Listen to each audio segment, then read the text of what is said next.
ان الحمد للہ والصلاۃ والسلام علی رسول اللہ اما بعد.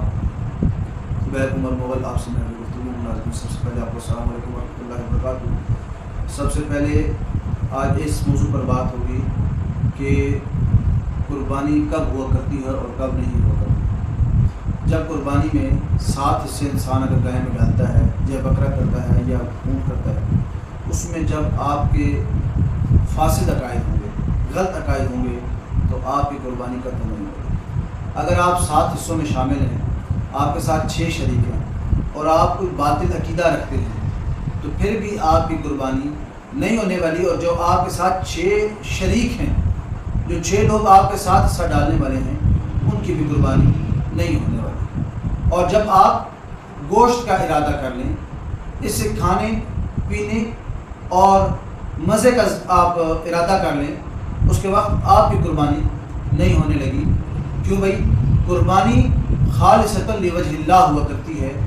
وہ کسی اور مقصد کی طرف اگر چلا جائے انسان، تو پھر وہ قربانی، وہ مقصد ہی اس کا معبر ہوا کرتا ہے. وہ قربانی اللہ تعالیٰ کی رضا کے لیے نہیں ہوتی. اسی طرح اگر انسان اس میں لوگوں کے سامنے واہ واہ اور اپنے بڑے پن کو ظاہر کرنے کے لیے، جی میں بہت بڑا جانور لاؤں گا، بہت خوبصورت لاؤں گا، لوگ دیکھیں گے اور میرے بارے میں واہ واہ کے صدائے پکاریں گے، تو یہ نیت کر لینا، یعنی دکھلاوے کے لیے قربانی کرنا، یہ بھی دکھلاوے کے لیے قربانی ہو سکتی ہے، رب ذوالجلال کے لیے نہیں ہو سکتی. اور اگر ایسا شخص آپ کے ساتھ شریک ہے قربانی میں، 7 حصے ہیں، 5 ہے، 4 ہے، 3 ہے، 2 ہے، کیا 7 سے کم جتنے بھی حصے ہیں، آخری حد گائے میں 7 ہے، 7 سے کم جتنے بھی حصے ہوں قربانی جائز ہے. تو 7 سے کم حصے ہیں، یہ 7 ہیں. ایک آپ ہیں اور آپ کا ایسا نظریہ اور ایسا آپ کا عقیدہ اور ایسا آپ کا ذہن بن چکا ہے، تو آپ کے ساتھ جو 6 شریک ہیں، گویا کہ آپ اپنی قربانی خراب کرنے کے ساتھ ساتھ آپ ان 6 کی قربانی بھی خراب کر رہے ہیں. تو لہٰذا ہمیں سب سے پہلے یہ چاہیے کہ ہم اپنی قربانی کو صرف اور صرف رب کی رضا کے لیے کریں. اور اس میں جانور اچھا ہو، خوبصورت ہو، یہ نہیں کہ نہ ہو، لیکن دکھلاوے کے لیے نہ ہو، رب کی رضا کے لیے، رب کی رضا مقصود ہو.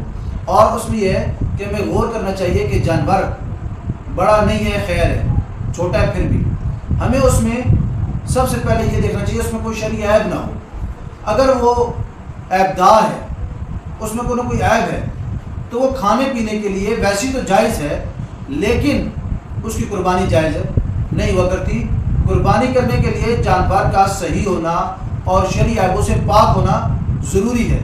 یہ چند باتیں تھیں جو آپ کو گوش و گزار کرنا ضروری تھی.